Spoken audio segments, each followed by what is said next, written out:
Friends, if you're looking forward to the upcoming movie Better Sister, 2025, and want to watch it in English, then you're in the right place.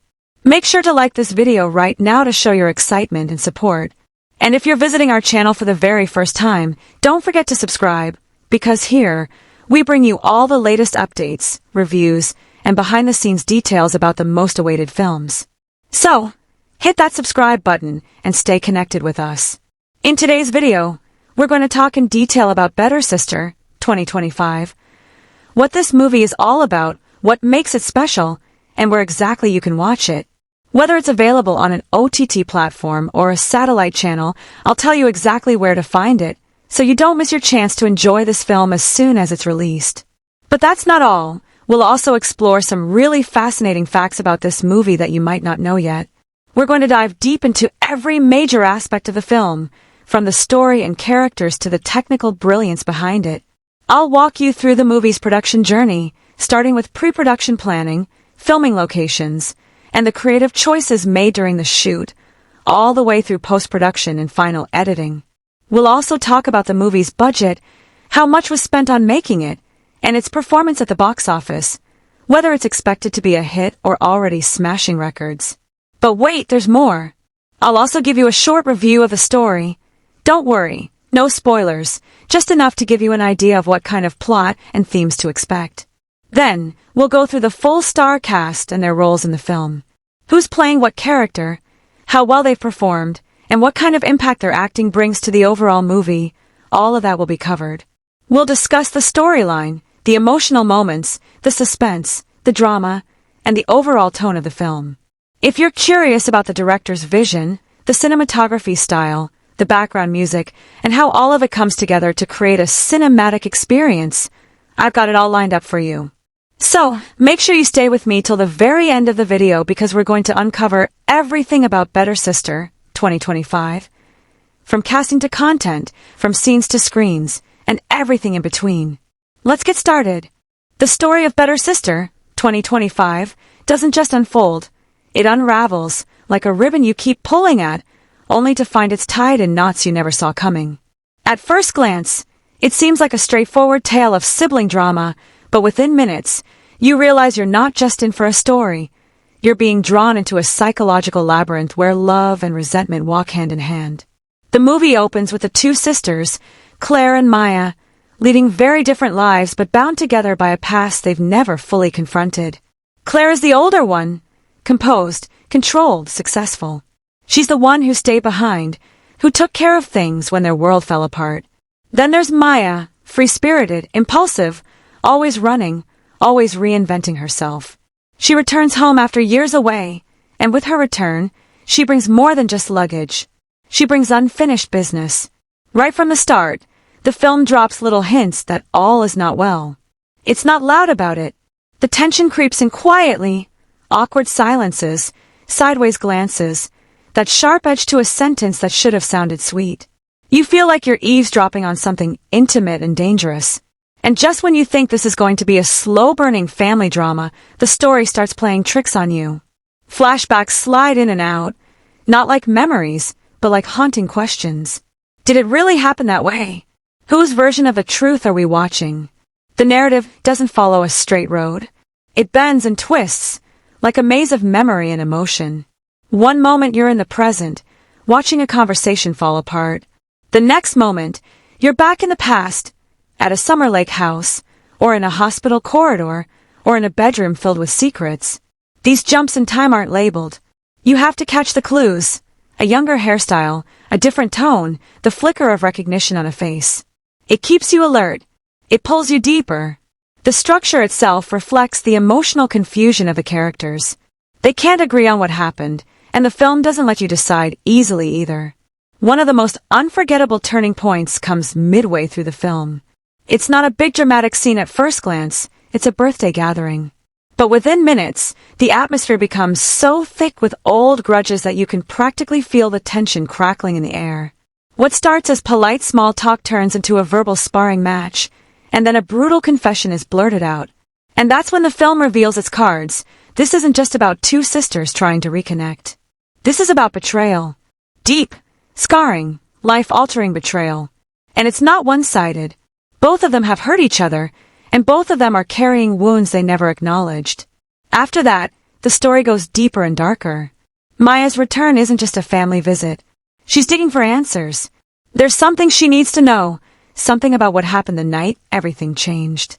Claire, on the other hand, is desperate to keep the past buried. And here's where the film becomes truly gripping. You start to question both of them. You wonder who's hiding more, who's manipulating the narrative, and who's afraid of the truth. The perspective shifts subtly. Sometimes you see a moment through Maya's eyes, and then through Claire's, and the differences are chilling. The same event looks completely different depending on who's telling it. And just when you think you have a handle on the story, the film drops a bombshell, a quiet, devastating twist that redefines everything. It doesn't shout it at you.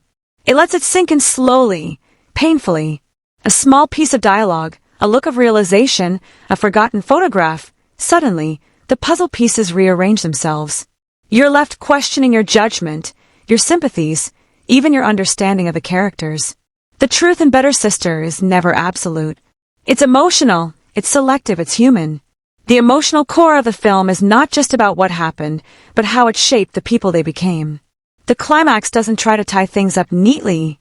Instead, it gives you a confrontation that feels brutally real. There's yelling, sure, but there's also silence, devastating, echoing silence. The kind that speaks louder than any dialogue. What makes the final act so powerful is its refusal to offer easy answers. There's no right sister. No final apology that fixes everything. Instead, there's an understanding, a fragile, painful moment of recognition that sometimes love and pain can live in the same place. Thematically, the film digs into identity, memory, and the silent roles families assign us. Who gets to be the good daughter? Who gets to be the damaged one? What happens when those roles no longer fit? It also touches on guilt and grief, not as big dramatic forces, but as quiet ghosts that linger in everyday life. The performances elevate every word in silence. The emotions feel lived in, raw, and the chemistry between the two leads as electric. You believe in their love, their hatred, and their desperate longing to be understood. So while Better Sister may look like a domestic drama on the surface, it's really a layered emotional maze. The narrative experiments with time, memory, and perception not just to tell a story, but to pull you inside the minds and hearts of two deeply complex women.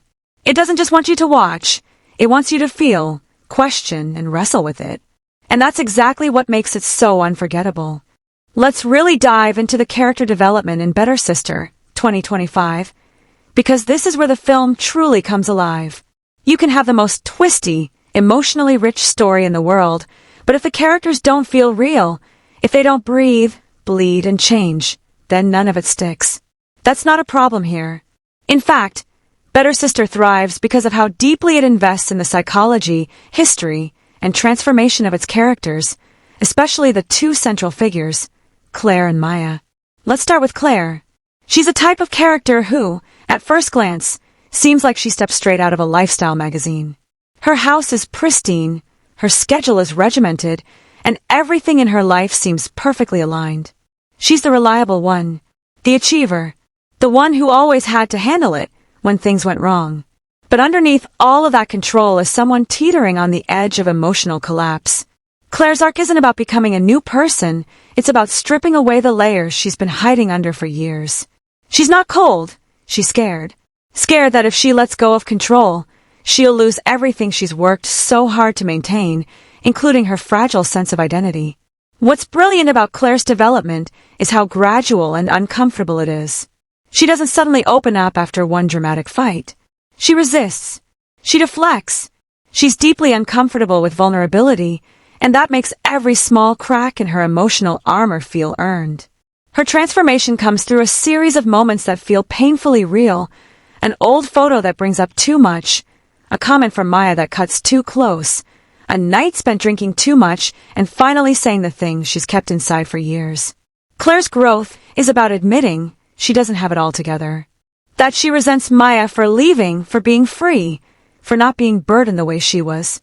But also, that she envies her too. That mixture of love and resentment is where the character lives, and it's portrayed with aching honesty. Now Maya, she's a whole different storm. At first, she's a classic black sheep. She rolls into town with a chipped suitcase, a messy breakup behind her, and an energy that screams, "I'm not staying long." But Maya isn't just chaos for the sake of drama. She's a character trying desperately to reconnect with a part of herself she left behind. Her free-spiritedness isn't just a personality trait, it's a defense mechanism. She ran from home, from responsibility, from her sister, because staying meant dealing with a version of herself she couldn't accept. And that guilt, that uncertainty about whether she was right to leave, whether she abandoned Claire, whether she misremembered their past, it eats away at her. Maya's development is raw and unpredictable. She's not trying to win people over. She's trying to find something solid, truth, forgiveness, maybe even self-worth. She lashes out. She makes mistakes. She's impulsive. But that's what makes her feel so real. She's the kind of character who grows not because she wants to, but because she has to. Because being home forces her to confront the truth behind all the myths she's built about her childhood, about Claire, about herself. The film gives her space to fall apart and rebuild, not as someone entirely different, but as someone who finally understands the roots of her pain. And what's really fascinating is how the sisters' growth is intertwined.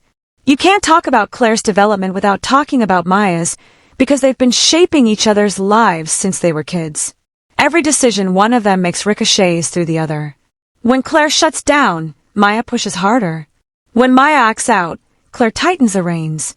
They're opposites, but they're also mirrors. And that's where the emotional electricity of the film comes from, not just in their arguments, but in the moments when they drop their defenses and actually see each other. There's one moment that captures this perfectly. It's a late-night scene. Quiet, dimly lit, both sisters too exhausted to argue. They sit on the floor, side by side, not saying much. And then one of them tells a story from their childhood, something small, something the other barely remembers. But it means everything. That moment doesn't solve their relationship, but it cracks it open. It gives them a tiny, fragile bridge to stand on.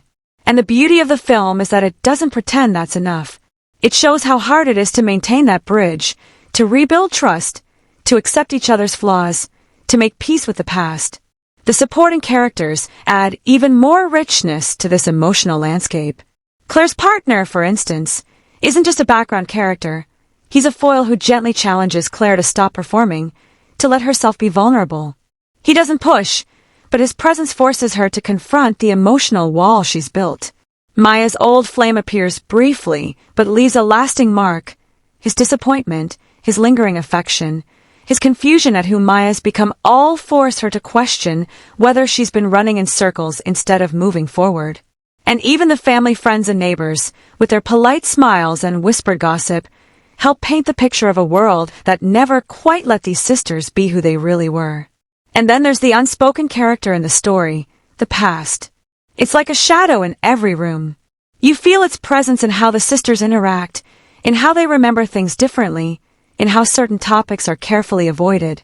The film uses memory not just to fill in backstory, but to show how differently people process trauma. Claire remembers order, Maya remembers chaos. Claire buried it, Maya fled from it. Their journey is about digging it up together and finding out which parts were real and which parts they made up just to survive.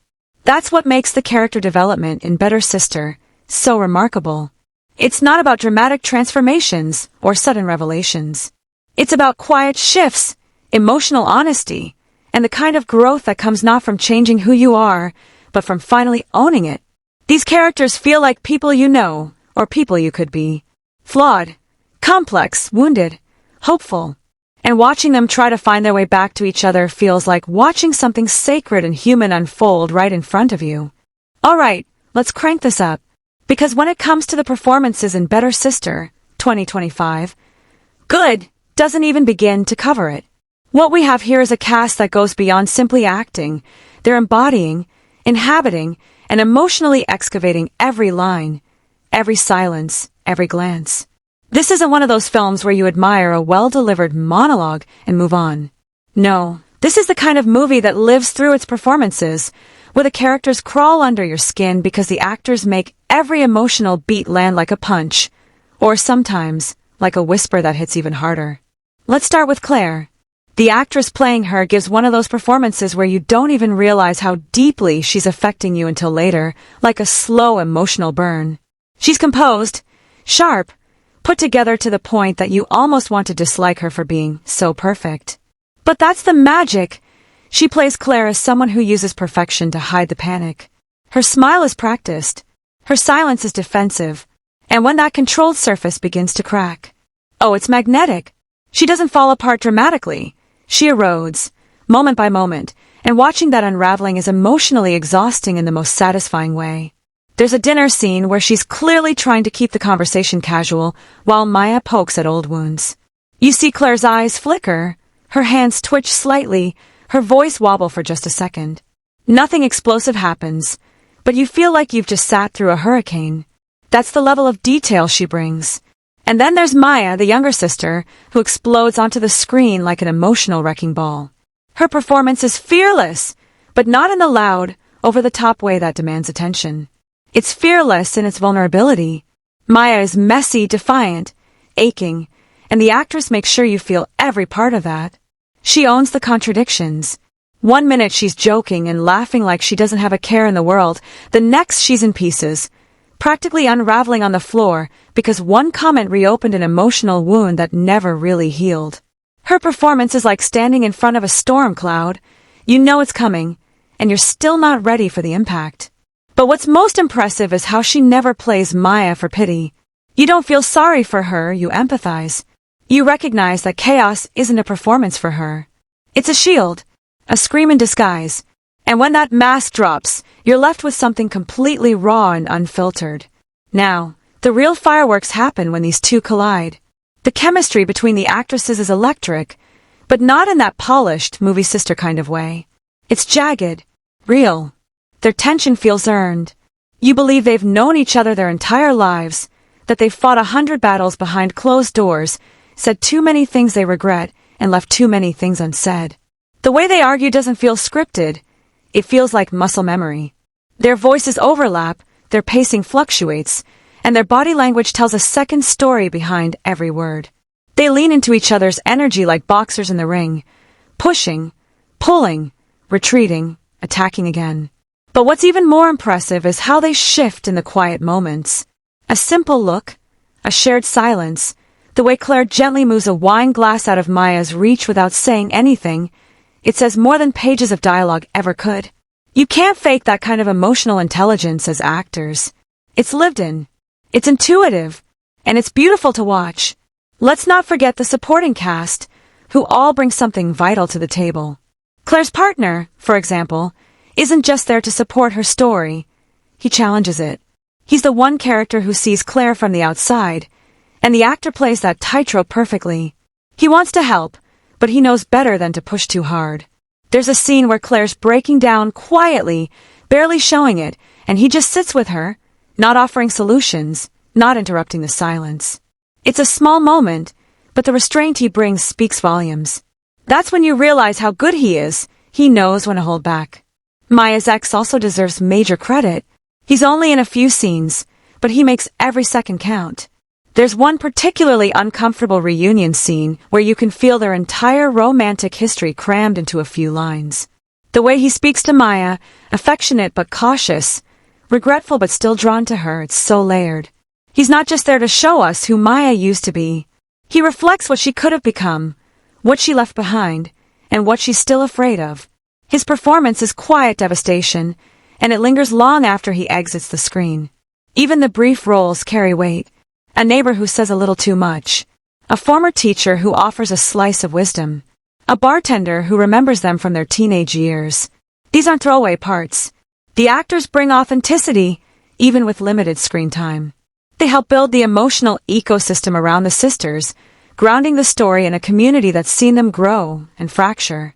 And then there's the flashback sequences. The casting of the younger versions of Claire and Maya? Perfect! Not only do they physically resemble the older actresses, but they feel like the same people at different stages of emotional development. The young Claire already has that tension in her posture. The young Maya already has that wounded defiance in her eyes. These scenes aren't just decorative, they add real depth. And the young actresses rise to the challenge beautifully, echoing the emotional beats of their older selves in a way that makes the entire timeline feel seamless. The mother, appearing only in fragments of memory, manages to loom over the entire film.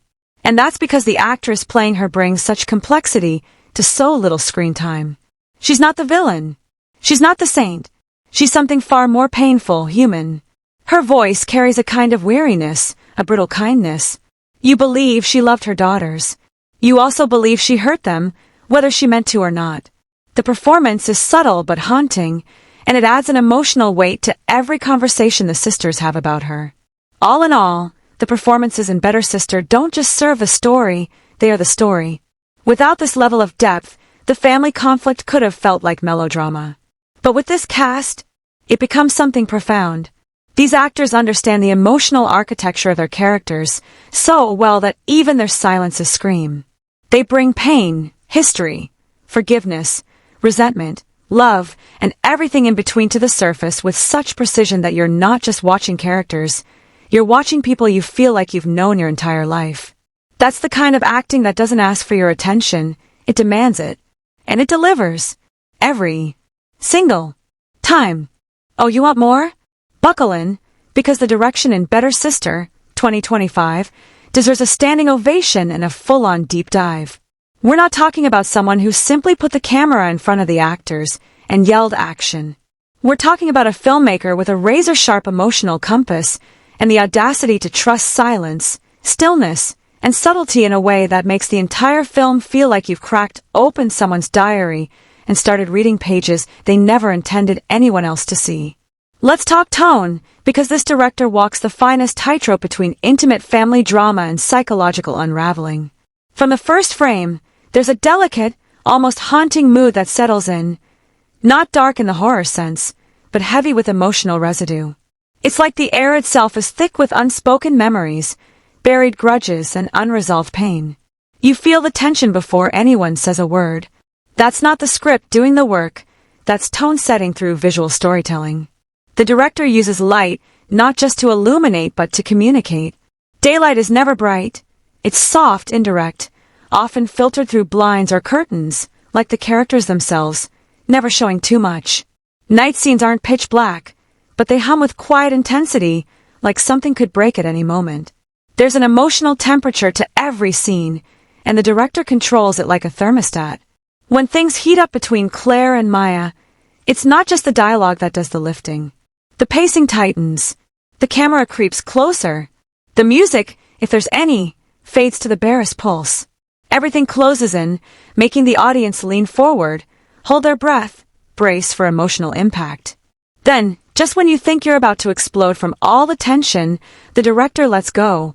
A pause, a retreat, a moment of distance, and the release is so earned. It's like therapy through film. Stylistically, the choices are bold but not loud. This isn't a film that shouts about its visual genius. It whispers. It nudges. You get long takes that don't cut away from characters even when it gets uncomfortable, like the director's, daring us to look away while knowing full well we can't. There's a key scene late in the film where the two sisters have a confrontation that's been bubbling the entire runtime. Instead of cutting back and forth between their faces, the camera just sits, not dead center, but off to the side, letting their words ricochet in the space between them. It's not about capturing every teardrop or facial twitch. It's about showing how broken connection feels, how emotional distance manifests in physical space. The use of background in this film deserves its own essay. Every setting is intentional. Nothing is random. The house is practically a character. It's cluttered, not in a messy way, but in that lived-in, emotionally loaded way, like every object has history. Childhood photos that aren't quite straight on the wall. A coat rack with only one item hanging on it. The fridge, still covered in outdated magnets from 10 years ago. The director uses the environment to say what the characters won't. You'll find yourself staring at the background of a scene and realizing something deeper about a character just by the way their world is framed. And don't even get me started on the mirroring. The director weaves in visual parallels so subtly that you might not catch them all the first time. But once you do, it's like discovering the film's secret language. The way Claire washes her hands in the exact same rhythm and position as their mother did in a flashback. The way Maya lights a cigarette using the same lighter their father once held. These echoes aren't just clever, they're emotionally loaded. They make you feel the passage of time, the cycle of behavior, the shadow of legacy and trauma.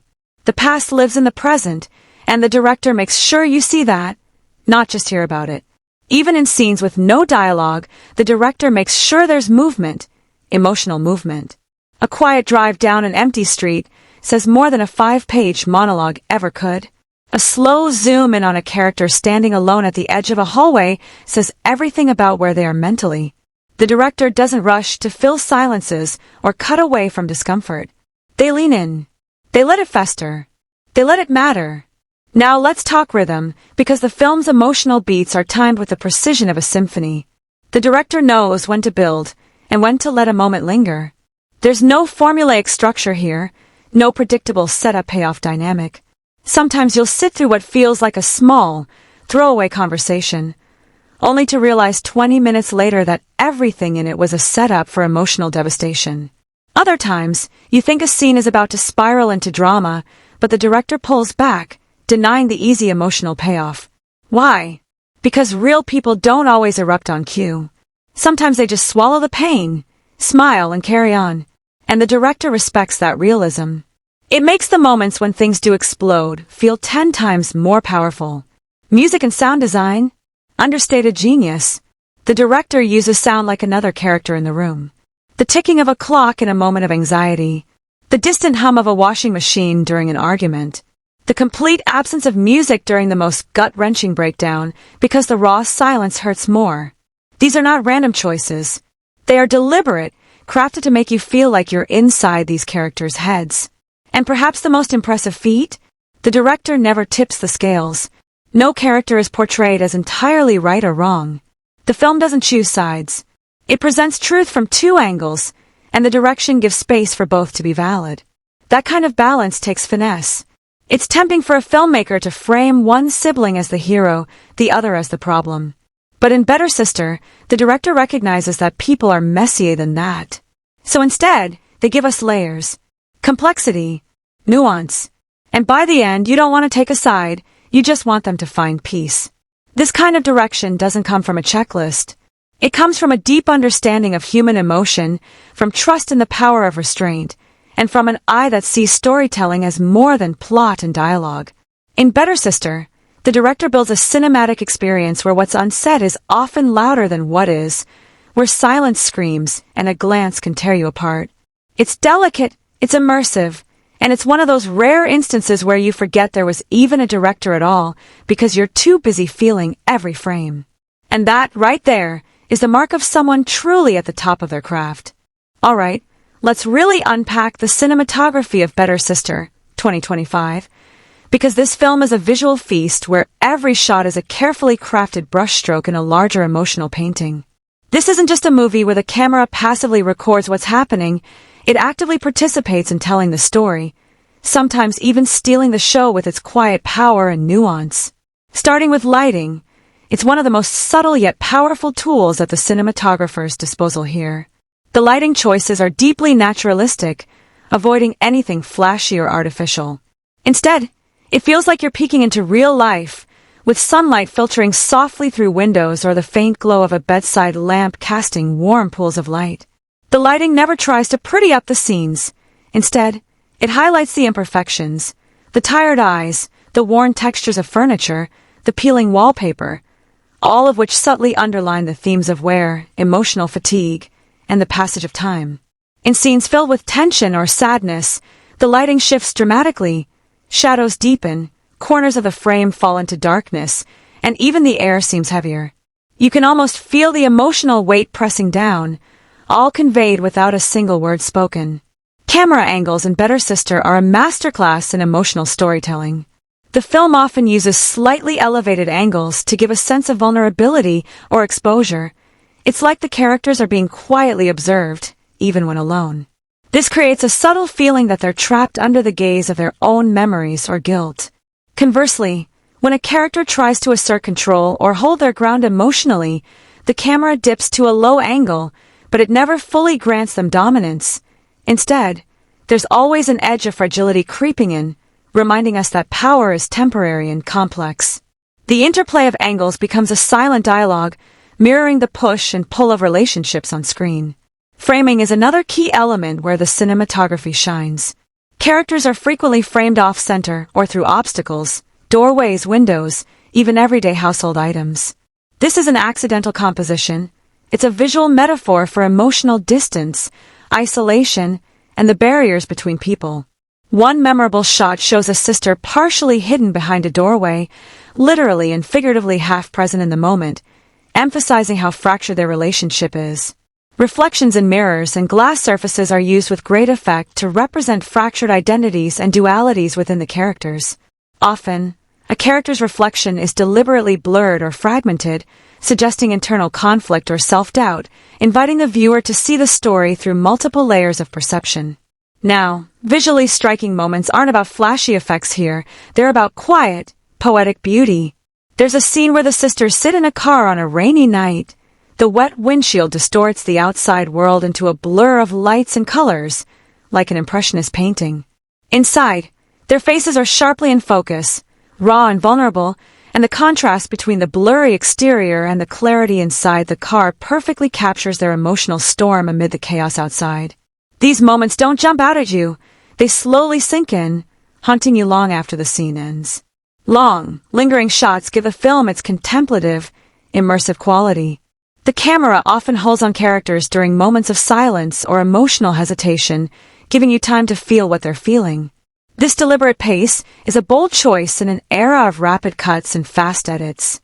By refusing to cut away, the cinematography forces the audience to sit with discomfort, to witness the subtle shifts in expression and body language that carry so much unspoken meaning. Tiny details, a trembling hand, a flicker of eye contact, the way a character shifts their weight, become monumental emotional beats thanks to the patient camera work. The color palette is carefully graded to reflect the story's emotional landscape. Early scenes have muted, desaturated tones that evoke numbness and emotional distance. As the narrative progresses and tensions rise, richer colors, deep reds, earthy browns, smoky blues, creep into the visuals, mirroring the character's emotional intensities and fractures.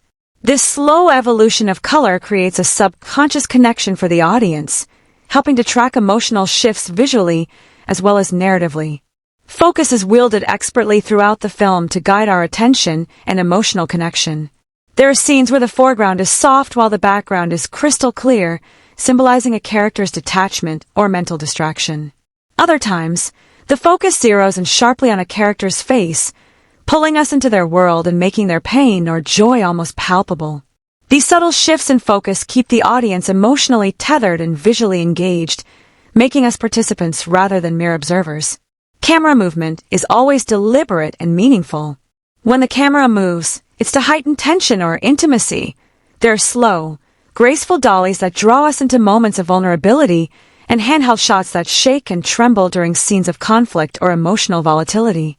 This contrast in movement styles reflects the emotional ebb and flow, sometimes steady and controlled, sometimes chaotic and raw. The handheld shots especially give a documentary-like immediacy to heated moments, as if we're intruding on something real and fragile. Sound design and cinematography team up seamlessly as well. The way the camera lingers on a dripping faucet or a ticking clock isn't just for atmosphere. It heightens the sensory experience of a scene, amplifying the tension and emotional resonance through visual cues that the soundscape echoes. This coordination creates a full-bodied cinematic world where every sensory detail feels alive and loaded with meaning. What's truly remarkable is how the cinematography never overpowers the story or characters. It serves them, enhances them, and gives them space to breathe. The visuals never scream for attention. Instead, they draw you in quietly, letting you discover emotional layers one frame at a time. It's a perfect marriage of technique and heart, where every visual choice deepens your connection to the characters and their journey. In the end, the cinematography of Better Sister isn't just a feast for the eyes. It's an emotional language all its own. It shapes how you experience every heartbreak, every tentative reconciliation, every silent moment heavy with meaning. It's the reason you don't just watch the film, you live it, feel it, carry it with you long after the credits roll. This film proves that cinematography isn't just about capturing images, it's about capturing the very essence of human experience. Alright, let's dive even deeper into the editing and pacing of Better Sister, 2025. Because this film's rhythm is one of its most fascinating and quietly powerful features. Editing isn't just about putting shots together.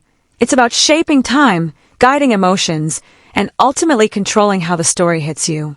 And here, the editors have crafted a flow that feels as intricate and nuanced as the relationships at the film's core. From the very opening moments, you notice that the editing favors a measured, deliberate tempo. It's not about bombarding you with quick cuts or flashy montages. Instead, scenes unfold with a kind of calm patience that respects the emotional weight the story carries. This pacing invites you to lean in, to really listen and observe, rather than just watching passively. It's like being invited into a conversation where silences speak as loudly as words, and every glance or small gesture carries meaning. One of the standout features is how the transitions between scenes are handled. Forget abrupt cuts or jarring jumps. Here, the film uses a mix of soft fades, dissolves, and carefully timed cuts that feel almost organic. These transitions mimic the natural flow of memory and thought, blending moments from the past and present so seamlessly you sometimes find yourself not immediately aware you've shifted timelines. When flashbacks or shifts in perspective occur, the editing uses subtle visual or audio cues, a change in color grading, a shift in ambient sound, or a soft overlay, to gently guide you without pulling you out of the story. This approach keeps the viewer grounded even as the narrative dances back and forth across time, which is no small feat. Now, the real magic happens in how the editing plays with rhythm to echo the characters' emotional states. The film's pacing isn't constant. It breathes and fluctuates.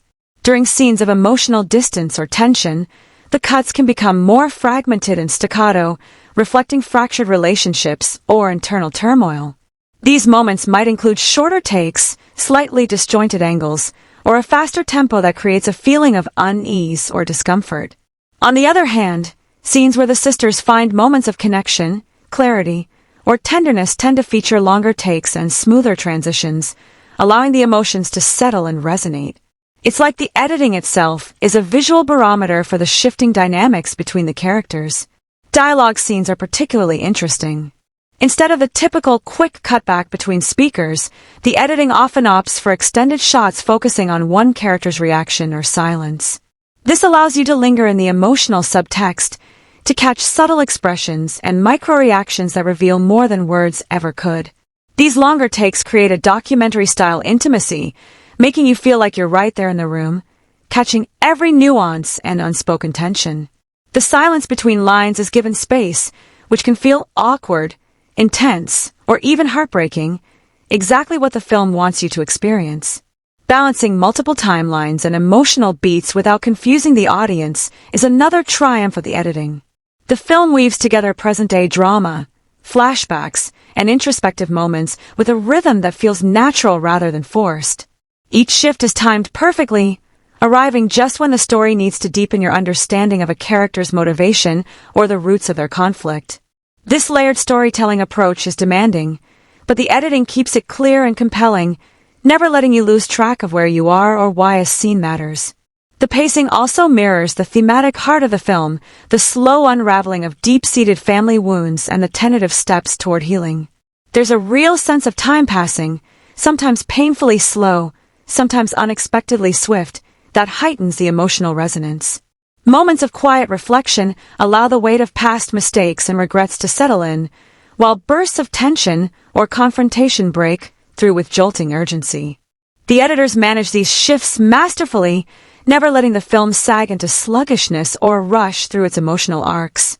During the film's more intense moments, arguments, revelations, or emotional breakdowns, the pace tightens dramatically. The cuts become quicker, the camera work more dynamic, and the rhythm more urgent, pulling you into the chaos and rawness of those scenes. Yet even in these heightened sequences, the editing retains clarity and purpose, never overwhelming you with confusion. It's a controlled crescendo of emotion, designed to make you feel the pressure cooker atmosphere that the characters inhabit. What's remarkable is how the editing respects the audience's intelligence and emotional capacity. It never spoon-feeds you the story or rushes to tie up every loose end quickly. Instead, it trusts you to sit with discomfort, to notice the silences, and to read between the lines.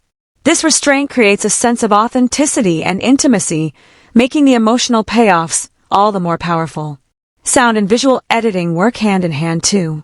The way scenes are cut often aligns perfectly with the soundscape, whether it's a subtle shift in background noise or the quiet ticking of a clock that underscores a moment of tension. These sensory details are woven into the rhythm of the film, deepening immersion and heightening emotional stakes. Overall, the editing and pacing in Better Sister don't just move the story along, they shape how you experience it. The film's rhythm is a living, breathing thing that echoes the characters' fractured relationship, their moments of connection, and the slow, sometimes painful process of healing. It's a masterclass in how editing can be more than technical craft. It can be an emotional journey that pulls you deeper into the heart of the story, keeping you engaged, unsettled, and moved from start to finish. Let's dive even deeper into the soundtrack and score of Better Sister, 2025, because this aspect of the film is a rich tapestry of sound that subtly, yet powerfully, shapes the emotional experience from start to finish. The music here is far from a mere accessory. It's woven into the very fabric of the story, enhancing the atmosphere and underscoring the complex emotional beats in a way that feels both intimate and profound. Right off the bat, the score sets a tone that's understated but deeply evocative. Unlike many films that lean on grand, sweeping orchestral scores to signal big emotions, Better Sister opts for a much more restrained and nuanced approach. The music often feels like a soft whisper, a gentle undercurrent that carries the emotional weight without ever shouting or overwhelming the visuals or performances.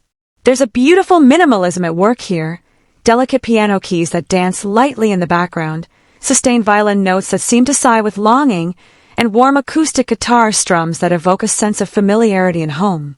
This sparse instrumentation creates a sonic space where emotions can breathe, allowing you to really feel the subtleties of each scene.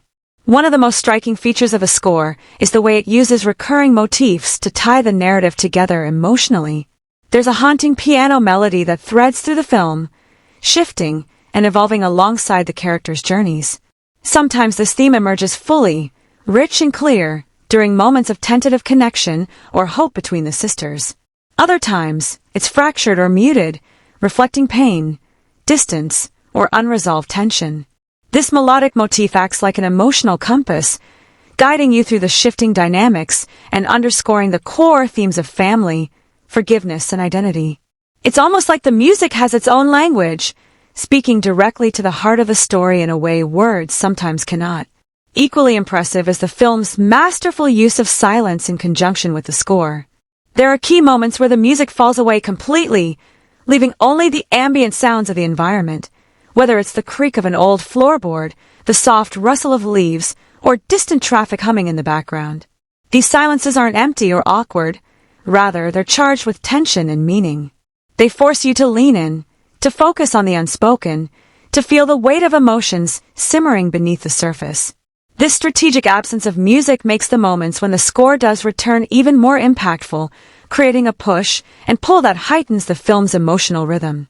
When the music does swell, it's always with exquisite timing and purpose. It might rise gently as a character reaches a breakthrough, or crescendo with a sudden wave of emotion during an intense confrontation. But even in these moments, the score maintains its elegance. It never veers into melodrama or sentimentality. Instead, it amplifies the feeling with a subtle power, guiding the viewer's emotions in a way that feels natural and deeply connected to what's unfolding on screen. The soundtrack also includes carefully chosen diegetic music, songs and sounds that exist within the world of the film, like a radio playing in the background or a familiar tune humming from a record player. These moments add layers of texture and authenticity, grounding the story in a lived-in reality. For example, a nostalgic song playing during a flashback scene might evoke memories of a happier time, contrasting poignantly with the present's fractured relationships. These snippets of real-world music blend effortlessly with the original score, creating a rich and immersive soundscape that feels alive and multidimensional. Instrumentation throughout the film is thoughtfully selected to support the emotional tone. The gentle plucking of guitar strings, the subtle swell of strings, and occasional soft percussion all come together to create a sonic palette that is warm, intimate, and often bittersweet. The music never overwhelms. It always feels like it's in conversation with the characters rather than competing with them.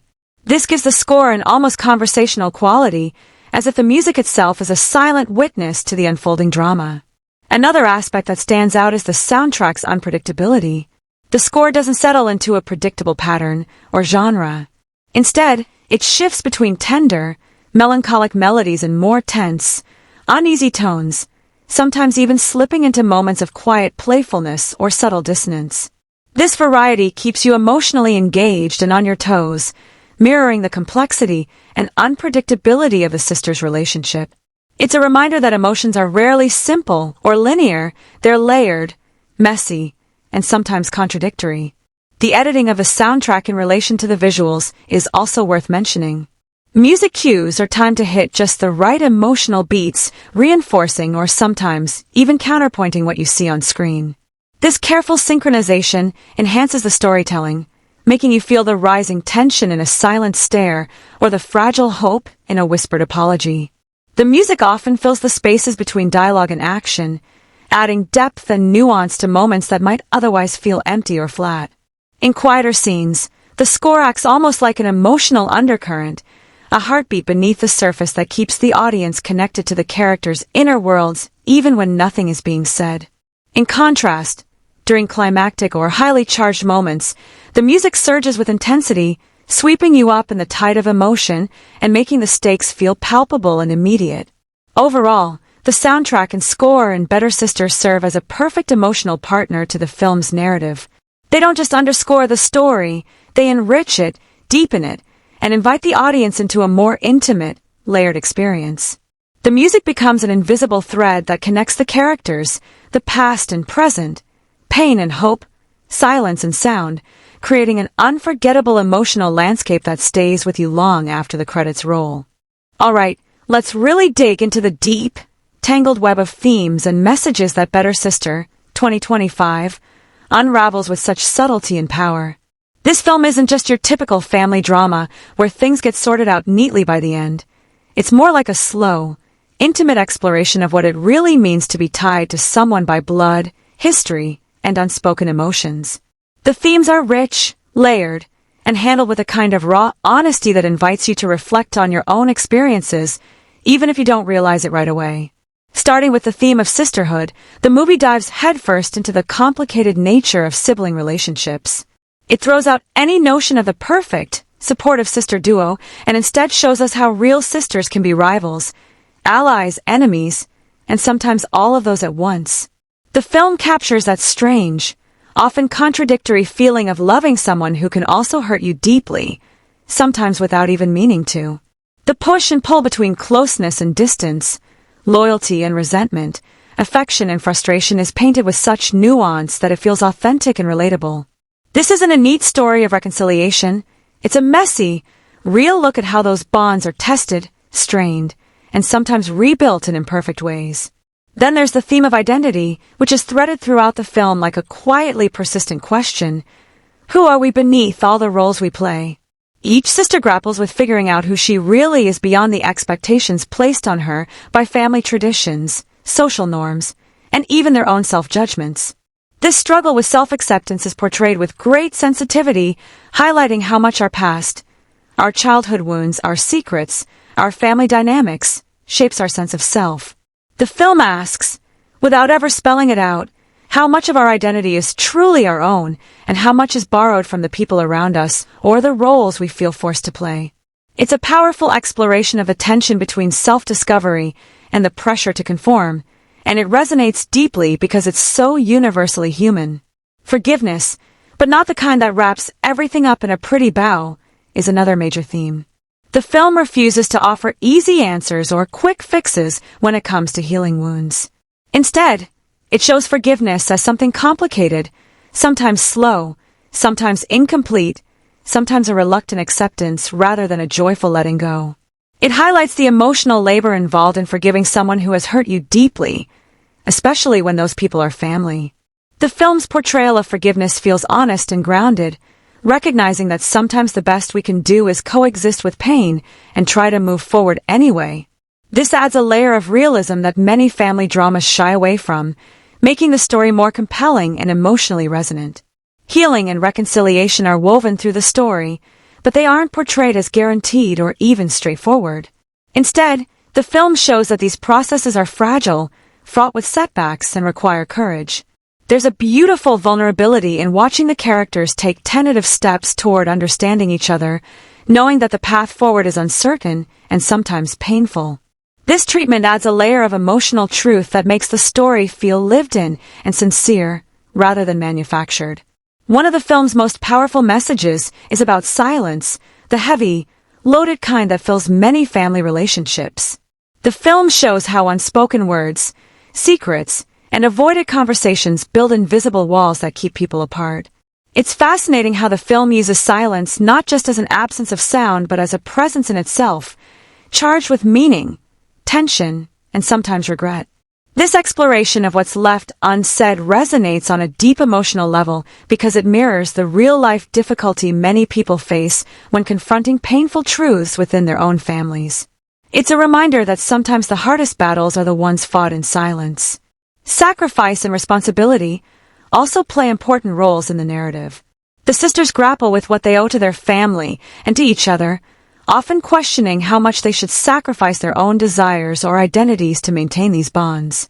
This theme is handled with nuance, avoiding simplistic moralizing and instead presenting these choices as complex and deeply personal. It raises thought-provoking questions about duty, loyalty, and self-preservation that linger long after the film ends. The treatment of time in the film adds another fascinating dimension to its thematic richness. Time isn't just a backdrop. It's a force that shapes memory, regret, hope, and change.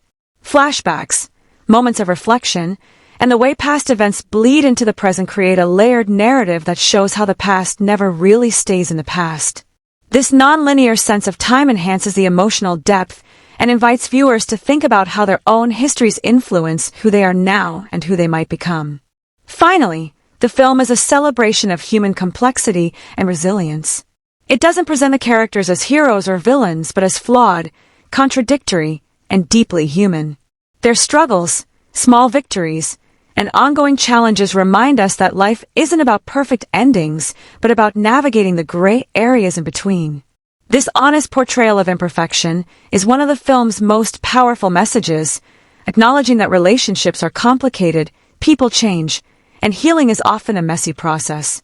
What makes Better Sister stand out is how all these themes are woven organically into the story and characters rather than dumped on the audience in heavy-handed dialogue or obvious symbolism. The film trusts viewers to pick up on emotional nuances and to engage with the ideas at their own pace. It's this subtlety and honesty that leave a lasting impression, inviting reflection without preaching or simplifying. So, beneath the surface of Better Sister lies a thoughtful meditation on family, identity, forgiveness, and the complicated dance of human connection. It doesn't offer easy answers, but instead presents a rich, emotional tapestry that feels both deeply personal and universally relevant. It's a film that lingers in your mind, encouraging you to sit with complexity, embrace imperfection, and maybe even reconsider what it means to truly know and forgive the people closest to you. Alright, let's dive deeper into the visual effects and CGI world of Better Sister 2025. Because there's more going on here than meets the eye. What really sets this film apart in terms of its visual magic is how it manages to weave digital wizardry and practical effects into the story without ever pulling you out of the moment. It's not flashy or in-your-face CGI that screams for attention.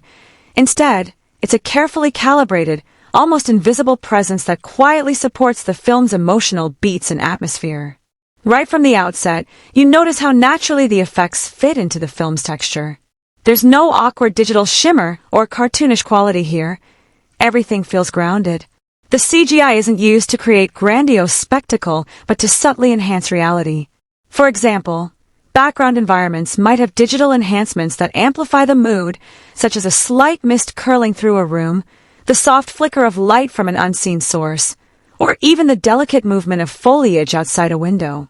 These little touches don't shout, but they create a richer, more immersive world that draws you in deeper. It's like the film's atmosphere is layered, with these digital effects acting as gentle brushstrokes on a canvas. What's truly fascinating is how the filmmakers marry these digital enhancements with practical effects. You can tell a lot of care went into making sure the physical props, sets, and makeup feel real and tactile. The wear and tear on furniture, the texture of costumes, even the subtle aging makeup on the actors, these tangible elements provide a firm anchor to reality. Then, when the CGI is layered on top, it elevates without overpowering. Instead of replacing reality, the digital elements feel like a natural extension of it. This balance gives the film an authenticity that's surprisingly rare in movies that use a lot of digital effects. Take the use of lighting, for example. Some of the film's most memorable moments use digital effects to enhance how light interacts with characters or objects. You might see a warm glow that seems to emanate from a character's emotional state, or shadows that lengthen and twist in ways that mirror the tension in a scene. These effects don't just look cool, they serve the story by visually expressing feelings that words might fail to capture. It's a subtle but powerful storytelling technique that shows the filmmaker's skill and restraint. There are also sequences where the CGI steps out a bit more boldly, such as in dreamlike or symbolic moments. Here, the visual effects become more playful and imaginative, introducing surreal imagery or slightly exaggerated visuals that communicate what's happening inside a character's mind or heart. For instance, the film might use softly swirling colors or shifting shapes to represent confusion, fear, or hope. These moments feel like a temporary departure from the grounded reality of the rest of the movie, and the transition into and out of these scenes is handled with such care that you never feel jarred or disconnected. Instead, you're invited into a more intimate space of emotion and reflection, enhanced by these digital flourishes. What's also impressive is how the CGI avoids falling into the trap of overprocessing. In many films, digital effects can end up feeling artificial or overly slick, breaking immersion. But here, the effects maintain a clean, natural look. The digital elements are polished but not glossy or exaggerated, allowing characters and settings to feel authentic. This careful attention to detail means you rarely stop to think about the effects themselves. They simply serve the story and the mood. The practical effects deserve their own spotlight because they add an earthy, tactile quality that digital tools can't replicate. Whether it's the subtle aging makeup that shows the passage of time, carefully constructed sets that feel lived in, or the use of physical props that carry symbolic meaning, these elements give the film texture and depth. The physicality of these effects grounds the narrative and gives the CGI a solid foundation to build on. This synergy between practical and digital creates a visual experience that's cohesive and believable. Another point worth mentioning is how the visual effects contribute to pacing and tone. Because they are so seamlessly integrated, the effects never slow the film down or disrupt its rhythm. Instead, they enhance moments of tension, reflection, or emotional release by adding just the right amount of visual flavor.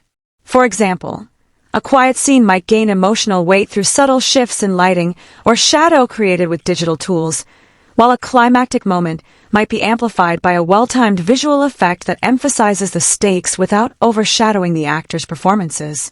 Finally, it's clear that the filmmakers had a clear vision of how visual effects should serve the story, not the other way around. The CGI and practical effects don't compete for attention. Instead, they work in harmony to deepen your engagement with the characters and their journeys. This thoughtful approach makes Better Sister stand out in a landscape where many films rely too heavily on spectacle at the expense of storytelling. So overall, the visual effects and CGI in Better Sister are a masterclass in subtlety and craftsmanship. They add layers of atmosphere and emotion without ever becoming a distraction, blending perfectly with practical effects to create a believable and immersive world. This careful balance shows how technology can enhance storytelling when used with intention and care, making the film's emotional impact even more powerful and memorable. Alright, let's really unpack the magic behind the set design and locations in Better Sister 2025, because this aspect of the film works on so many levels and deserves a deep dive.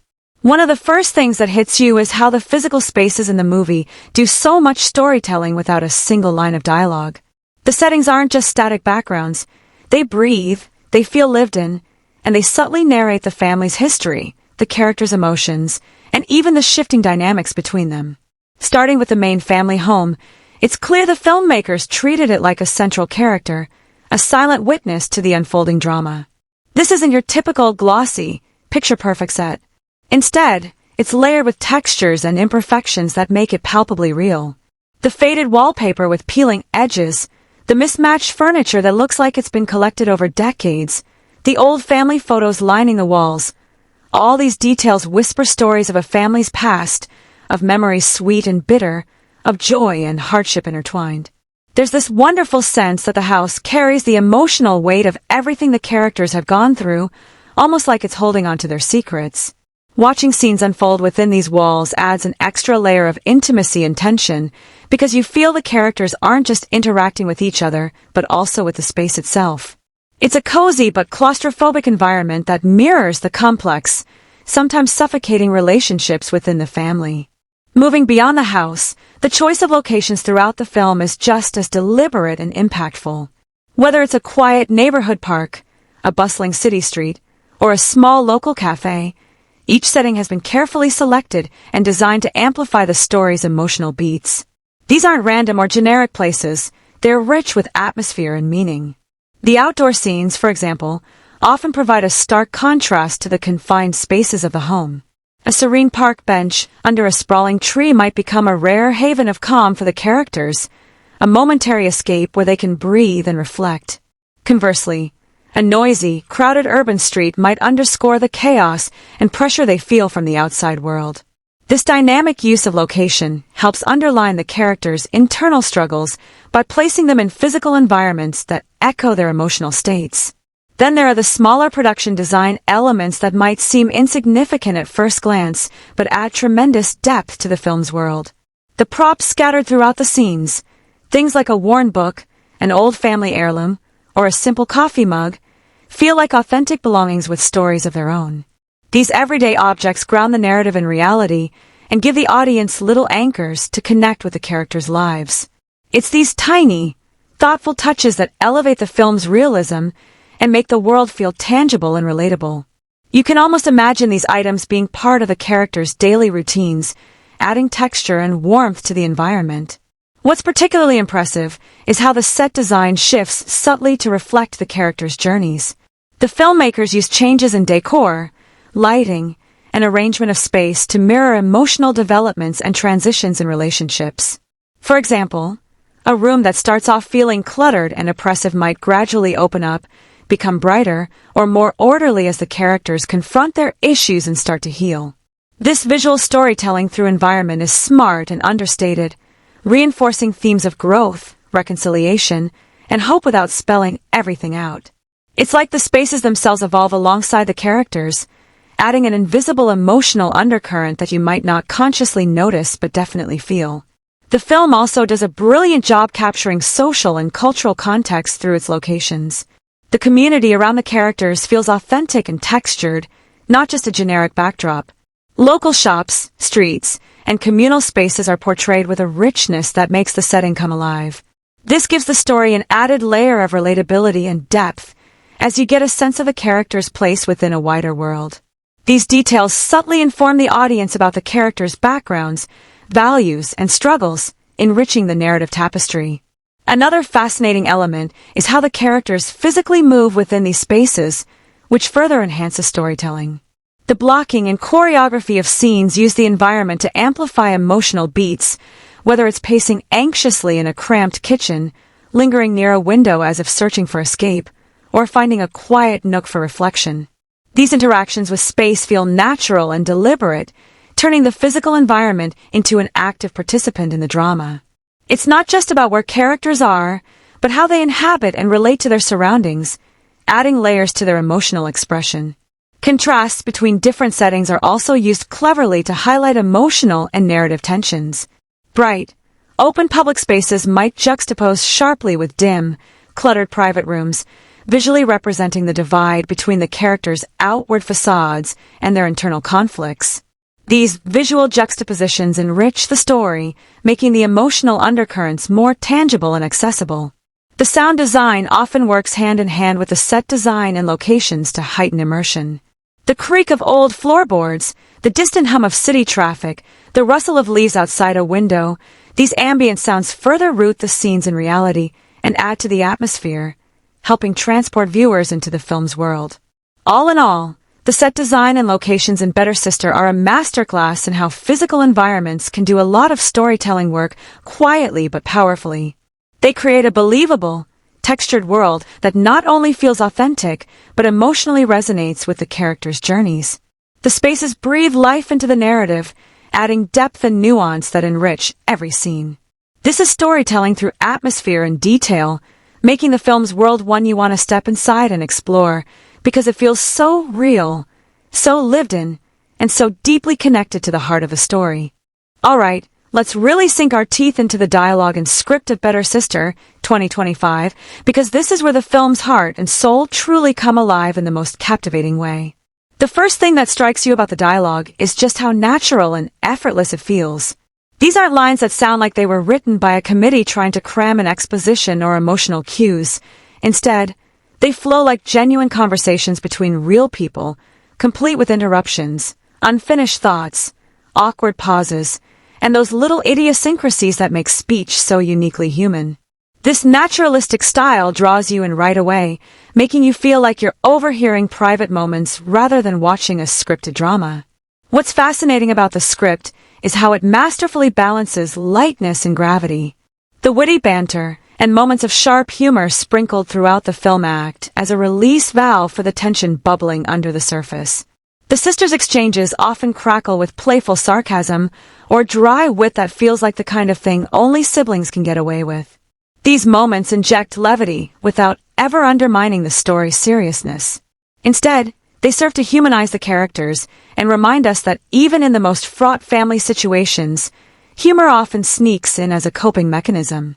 The humor is smart, understated, and utterly relatable, making the characters instantly likable and their interactions feel lived in. On the flip side, the emotional weight in the script is handled with a tender touch that never feels heavy-handed or melodramatic. When the characters grapple with pain, regret, or longing, the dialogue captures those feelings with poignant simplicity. There's a deliberate economy of words. Sometimes less is more, and the script brilliantly uses silences and pauses to convey what's left unsaid. These quiet moments between the lines often speak louder than the actual dialogue, creating a palpable sense of tension or vulnerability. The writing understands that real conversations, especially in families, are rarely about what's said directly. It's about what's hinted at, avoided, or expressed through tone and hesitation. This subtlety adds layers of complexity, inviting the audience to read between the lines and engage deeply with the characters' inner worlds. The script is also sprinkled with standout lines that feel almost like pearls of wisdom or emotional truth. These memorable phrases don't scream for attention but linger with you because they're so authentic and resonant. They encapsulate the core themes of the film, things like forgiveness, identity, and the tangled love between siblings, in ways that feel personal and universal all at once. These lines become touchstones throughout the film, giving viewers something to hold on to amid the emotional twists and turns. They're the kind of sentences you find yourself thinking about long after the film ends, and they add a poetic dimension to the storytelling. What's remarkable is how the dialogue reveals character and relationship dynamics without spelling everything out. The way each sister speaks, her choice of words, her tone, the rhythm of her sentences, tells you volumes about her personality, insecurities, and desires. One might be more guarded and precise, while the other's speech is more impulsive or emotionally charged. This distinctiveness in voice makes their interactions feel layered and textured, highlighting the differences that both divide and connect them. The supporting characters also have their own unique voices, preventing the conversations from ever becoming monotonous or one-note. This attention to linguistic detail creates a rich tapestry of voices that bring the film's world vividly to life. The script also excels in pacing the dialogue to match the emotional intensity of scenes. It knows when to let a conversation unfold slowly, allowing tension or tenderness to simmer, and when to cut through with quick, sharp exchanges that ratchet up the drama or humor.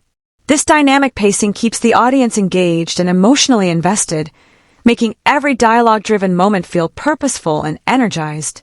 The ebb and flow of speech mirror the natural rhythms of human interaction, reinforcing the film's immersive quality. One of the most compelling uses of dialogue in Better Sister is how it serves as a battleground and bridge for the characters' conflicts and growth. Arguments, misunderstandings, and heartfelt reconciliations all happen through carefully crafted verbal exchanges. The script captures the push and pull of family relationships, the defensiveness, the grudging admissions, the moments of vulnerability disguised as anger, and the rare but powerful confessions of love. These scenes are electric because the writing never reduces the characters to stereotypes or easy cliches. Instead, it presents them as flawed, complicated individuals whose words reveal both their wounds and their hopes. Moreover, the script is brilliant at layering meaning through dialogue subtext.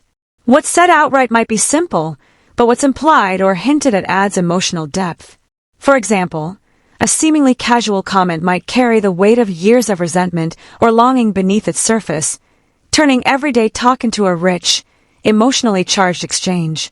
This complexity invites viewers to become active participants in decoding relationships and emotional stakes, making the viewing experience intellectually and emotionally rewarding. The authenticity of the dialogue also extends to how it reflects cultural and social nuances without resorting to stereotypes. The characters' language, idioms, and speech patterns feel rooted in a real community, adding another layer of believability and grounding the story firmly in its specific context.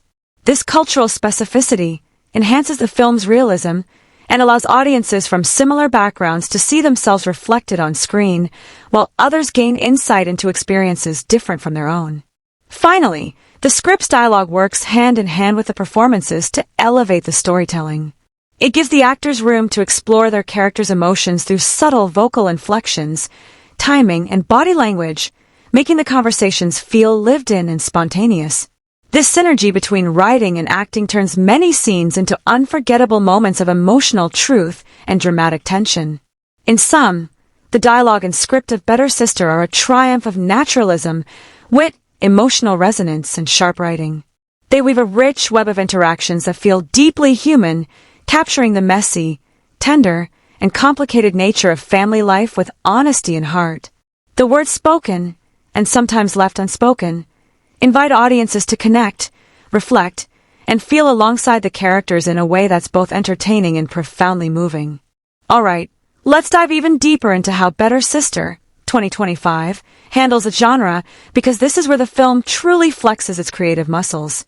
At first glance, you might peg it as a straightforward family drama, two sisters, conflict, reconciliation, emotional highs and lows, but that's just the surface. Beneath that familiar framework, the movie plays a clever game of expectation versus surprise, twisting and reshaping the usual genre rules in ways that feel fresh and invigorating. One of the most interesting things about the film's genre execution is how it acknowledges the classic tropes but refuses to be boxed in by them. You get the raw emotional conflict typical of family dramas, sure, but instead of letting those conflicts fall into predictable patterns, the story explores them from unexpected angles. The characters don't just argue and then hug it out. Their disagreements are layered with unresolved feelings, complicated histories, and real-world consequences. This adds a level of depth that makes the drama resonate beyond the screen because you start to see reflections of your own messy family relationships rather than a sanitized version designed for easy consumption. Humor is another area where the film shakes up expectations. Family dramas can sometimes be unbearably heavy, but Better Sister sprinkles in wit and dry humor that feels like an integral part of the storytelling rather than an afterthought. This isn't slapstick or forced comic relief. It's the kind of humor born out of familiarity and frustration, the quick exchanges that siblings throw at each other when emotions run high. These moments keep the tone balanced, adding warmth and humanity while preventing the story from becoming emotionally overwhelming. The way humor and drama coexist here makes the film feel more lifelike and relatable, reminding us that laughter and tears often live side by side in real family dynamics. The film also cleverly incorporates elements of suspense and mystery, which is a refreshing twist for a genre that often plays out its emotional beats in a fairly straightforward manner.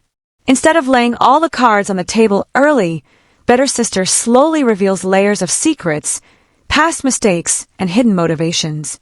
This gradual unveiling creates a subtle tension that keeps you invested, wondering what's really going on beneath the surface. It's not suspense in the traditional thriller sense, but it's enough to give the drama an extra edge, making the story feel dynamic and unpredictable.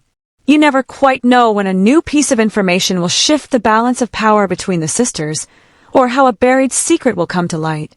What really sets the film apart in its genre execution is its refusal to offer neat resolutions or easy answers. So many family dramas end on a note of tidy reconciliation, but Better Sister embraces the ambiguity and messiness that real-life relationships often have. The conflicts don't always get resolved in a satisfying, storybook way, and the characters don't undergo overnight transformations.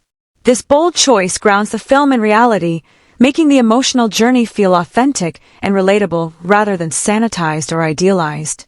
The audience is left with a sense that family bonds are complicated, imperfect, and sometimes unfinished, just like in real life. The characters themselves are also a big part of how the genre gets a fresh treatment here. Instead of casting the sisters in clear-cut good or bad roles, the film presents them as flawed, multidimensional people. Each has her own struggles, blind spots, and moments of growth, but neither is a perfect hero or a villain. This nuanced approach steers clear of simplistic morality tales, showing instead how complicated and contradictory people and their relationships can be. It's this complexity that elevates the drama from being just another sibling rivalry story to something richer and more resonant.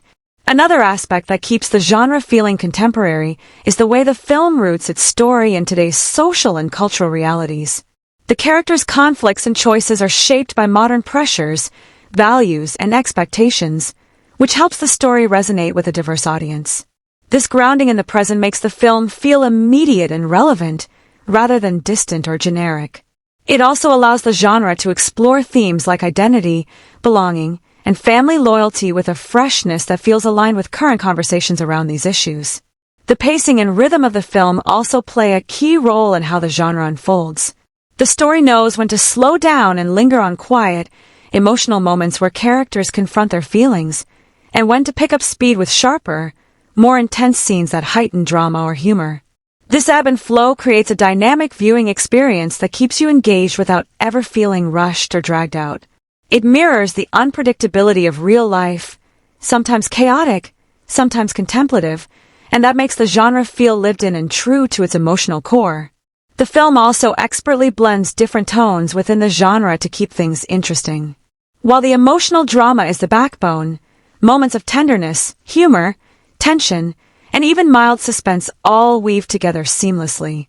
The result is a rich tapestry of feelings that feels authentic and multifaceted rather than one note.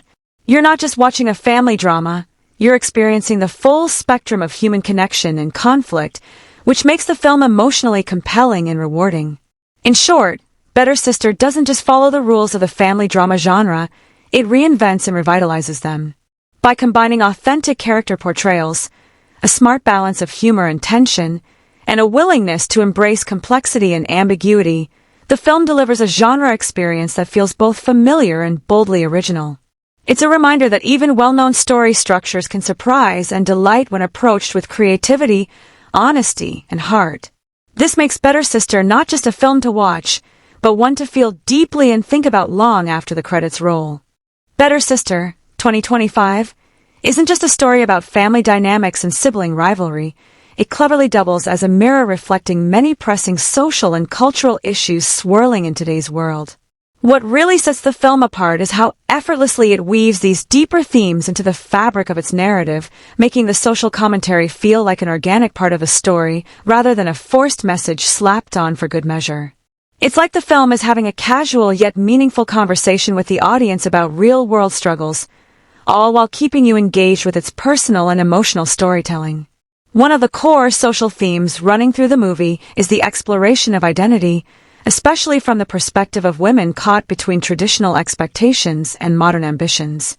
The two sisters embody different sides of the struggle, one trying to uphold family duties and cultural norms, the other chasing independence and self-expression. This tension reflects a broader cultural conversation about what it means to be a woman in today's society, juggling career, family, and personal happiness. But what makes it compelling is that the film doesn't reduce these issues to abstract concepts. It shows them through the sisters' lived experiences, arguments, and tender moments, making the social commentary deeply relatable and emotionally resonant. Mental health is another crucial topic the film touches on with a rare kind of grace and subtlety.